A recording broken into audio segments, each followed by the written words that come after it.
अस्सलाम वालेकुम फ्रेंड्स, मेरा नाम है सुमेर और आप देख रहे हैं सभी सुमेर यूट्यूब चैनल। वैसे मैंने अभी तक बहुत सारे ड्रामों पे वीडियोस बनाई हैं, लेकिन ड्रामा सीरियल रक्स बिस्मिल पर कोई वीडियो नहीं बनाई। ना जाने क्यों ये ड्रामा मेरे हाथों बचा रहा। आज इस ड्रामे पर हम बात करेंगे, इसकी कहानी पर बात करेंगे और इस ड्रामे की जो बोंगियां हैं वो भी आपको बताऊंगा, क्योंकि बोंगियों के बगैर आपको चस नहीं आता और मुझे मजा नहीं आता ड्रामे का रिव्यू देते हुए। तो ड्रामे के बारे में आज हम डिटेल से बात करेंगे। कहानी जो एंड पर वो तो मैं बताऊंगा ही बताऊंगा। इस ड्रामे का मकसद क्या है, इसमें मैसेज क्या है वो भी आपको बताऊंगा, और बोंगियां भी जो मजे मजे की हैं वो भी इस पे पहले बताऊंगा, ताकि पहले तुसी थोड़ा हंस लो तो बाद ही थोड़ा रो लो।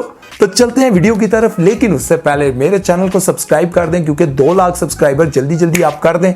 जैसे 1.5 लाख जल्दी जल्दी किए हैं ना, वैसे ही आप 2 लाख भी जल्दी जल्दी कर दें, और लाइक और शेयर करना मत भूलिएगा। तो चलते हैं वीडियो की तरफ। वो मैं कुर्बान जाऊं मूसा की मासूमियत पर, मैं वारी जाऊं। कहता है मैं जेल में रहूं या जेल से बाहर, मेरे घर वाले बदनाम नहीं होने चाहिए। वो लोग होंगे जिन्हें 35-35 रुपए के खुसरे ले आके शादियां दे नचा के वेला लुट के खा पी के डकार मार के कहते मेरे घर वाले बदनाम ना करियो, हालांकि पूरा महला जानता होता है आउटस्टैंडिंग खुसरे अद्धे कोली होंगे। ओ मूसा जी, जोरा के पीछे आप कोठे की और पार्टियों के चक्कर लगा लगा के आपका बटवा खाली हो गया, और अभी भी आप कहते हैं मेरा खानदान बदनाम ना हो। वाह भाई यार, मूसा तो मूसा, यहाँ तो सितारा बेगम भी कोठे पे पहुंच जाती है। ये तो वो जगह है जहां शरीफ तो क्या ठरकी और बदनामे जमाना मर्द भी जाने से घबराता है। इन्होंने छापा पै जाए तो फड़े जाइए, अगे बदनामा और बदनाम हो जासा। लेकिन सितारा बेगम तो ऐसे पहुंच जाती है जैसे जोरा बेगम इनकी बचपन की सहेली हो, और आना जाना बचपन का ही लगा हो। मूसा तो गद्दी नशीन था, इनके घर का बच्चा था और इसका मंगेतर था।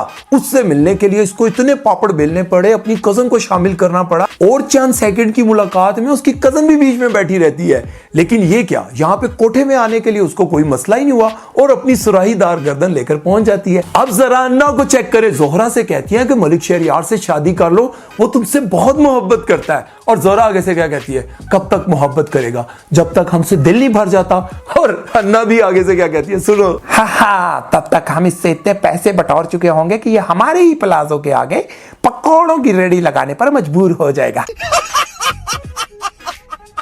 ये सीन तो आपने देखा ही होगा कि पीर कुदरतुल्लाह और पीर फजल शाह आपस में मंगनी तोड़ने के लिए बैठे होते हैं। लेकिन ये मुझे बात समझ में नहीं आती, जब कुदरतुल्लाह उन्हें ये कहता है कि मैं अंगूठी ले आया हूं पीर साहब, हमारी तरफ से ये मंगनी टूट गई है, मेरे साथ सितारा और उसकी मां ने भी आना था। यार ये बात तो समझ में आती है कि लड़की रिश्ता जोड़ने के लिए लड़के के घर आ सकती है, लड़के को देख सकती है, उसका घर बार देख सकती है, लड़के का स्टाइल देख सकती है, लेकिन ऐ की चक्कर है मंगनी तोड़न वास्ते भी उन्होंने नाल आना सी। मंगनी करने की तो दावत होती है, मंगनी तोड़ने की कौन सी दावत होती है जिहड़ी तुसी पूरी जंज नाल लेके आना सी। यार पूरे जहान के लोग आपके पास आते हैं, इन्हू जरा मेरे पुत्र नु फूक मार दो, गल नहीं सुनदा, बड़ा जिद्दी है। तो तुहाडे अपने बच्चे ओ ऐ फूका नाल नहीं सीधे होने, उन्हां नु लितरा नाल सीधा करो।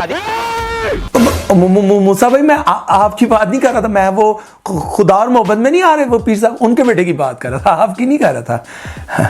और ये सीन देखकर ना मेरी हंसी छूट गई। कहती है जोहरा बीबी कि हमें हवेली बचाने के लिए लाखों रुपए की जरूरत है, और लाखों रुपए जमा करने के लिए हमें कई महीने लग सकते हैं। ओ जोहरा बीबी, जिन पार्टियों पर आप जाती थी, खाली उन पार्टियों की अरेंजमेंट पर करोड़ों रुपए का खर्चा आता था, और न जाने कितने लोग आपको लाखों रुपए लिफाफे में भर कर देती थी, जो आप उनके मुंह पे दे मारती थी। ओ अब क्या हो गया है, कहीं उन सब ने आपको मेकअप के बगैर तो नहीं देख लिया? और यार निकाह पे दुल्हन क्या तैयार हुई होगी जो अन्ना तैयार हुई थी। मैं तो इस टेंशन में पड़ गया था कि मलिक शहरयार ये ना कहे मैं जोरा नाल नहीं, मैं अन्ना नाल ब्याह करना है। ओए हजी कोई मेरे ब्याह दी उम्र है, हजी तो मेरे हसन खेडन दे दिन हैं।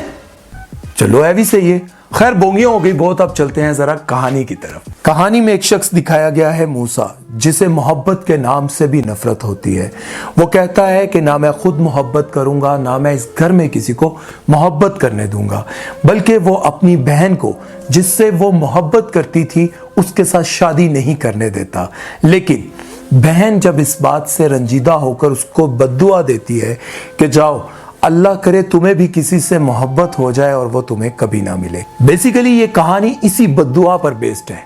कुछ ही दिन गुजरते हैं कि मूसा को एक ऐसी लड़की से मोहब्बत हो जाती है जिसका ताल्लुक एक कोठे से होता है। तवाइफ होती है वो, और मूसा एक गदी नशीन सैयद घराने से ताल्लुक रखता है। इन दोनों का मिलाप होना मुश्किल ही नहीं बल्कि नामुमकिन था। और इससे भी बढ़कर यह कि मूसा सिर्फ जोहरा से मोहब्बत करता है, जोहरा मूसा से मोहब्बत नहीं करती, क्योंकि जोहरा ये बात जानती है कि अगर मैं मूसा से शादी कर भी लूं तो उसके घर वाले मुझे वो इज्जत नहीं देंगे जो मूसा की बीवी बनने के बाद मेरा हक होगा। और जोहरा मूसा से जान छुड़ाने के लिए एक ऐसी शर्त रख देती है जिसे वो जानती है कि मूसा कभी भी पूरी नहीं कर पाएगा।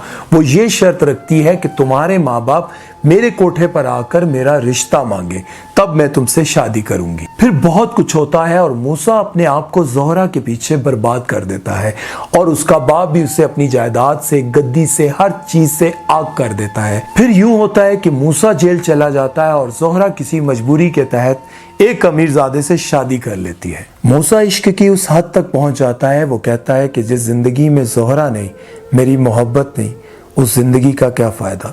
वो कहता है कि अब मेरी जिंदगी में सिवाय मुझे बर्बादियों के कुछ नहीं चाहिए।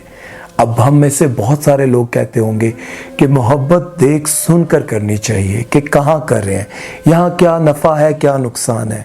तो याद रखना दोस्तों, मोहब्बत देख सुन के नहीं की जाती, देख सुनकर तो बस सौदा किया जाता है। मूसा ने जोहरा को हर ऐब के साथ कबूल करना चाहा, उसे उस दलदल से निकालना चाहा, उसको इज्जत देना चाहिए, लेकिन जोहरा के नसीब में शायद वो इज्जत, वो मकाम नहीं था। अब जोहरा ने जिस अमीरजादे के साथ शादी की है, ये बात सोचकर कि ये मुझसे बहुत मोहब्बत करता है और वो मुझे इस दलदल से निकाल रहा है, लेकिन वो ये बात नहीं जानती कि जिस अमीरजादे के साथ वो शादी करने जा रही है, वो अमीरजादा इसके साथ शादी इसलिए कर रहा है क्योंकि वो अपने बड़े बड़े मकासद इसकी वजह से पूरे करेगा, और अब वो और बड़ी दलदल में धंसने जा रही है। और आप जानते हैं कि उस दलदल से भी इसको मूसा ही निकालेगा। तो क्या ही अच्छा होता कि तुम पहले ही मूसा से शादी कर लेती।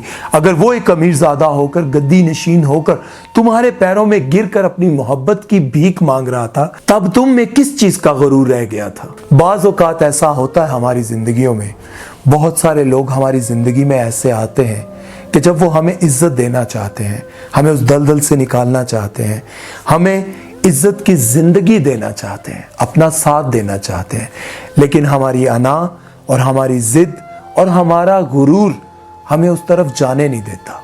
बहुत सारी लड़कियां होंगी ऐसी जो अपनी उस दलदल वाली जिंदगी से निकलना चाहती होंगी, लेकिन ख्वाहिशात, गुरूर, अना आपको उस दलदल से निकलने ही नहीं देता। अगर आप उस दलदल से निकलना चाहती हैं तो याद रखें कि जिंदगी में आप इस तरह से भी तो चांस लेती हैं ना, या कोई भी मर्द इस तरह से भी तो चांस लेता है उस दलदल में जाने का, तो उस दलदल से निकलने का भी तो चांस लेना चाहिए, किसी पर एतबार करना चाहिए, किसी का हाथ थामना चाहिए। फिर बात वही आ जाती है कि अगर मोहब्बत करनी है देख सुनकर, तो फिर मोहब्बत कैसी, फिर तो सौदा होता है। तो सौदे तो फिर मोहब्बत में नहीं किए जाते। अगर आज का वीडियो आपको पसंद आया तो इसे लाइक, शेयर, सब्सक्राइब जरूर कीजिएगा, बल्कि दोनों चैनल को। अल्लाह हाफिज।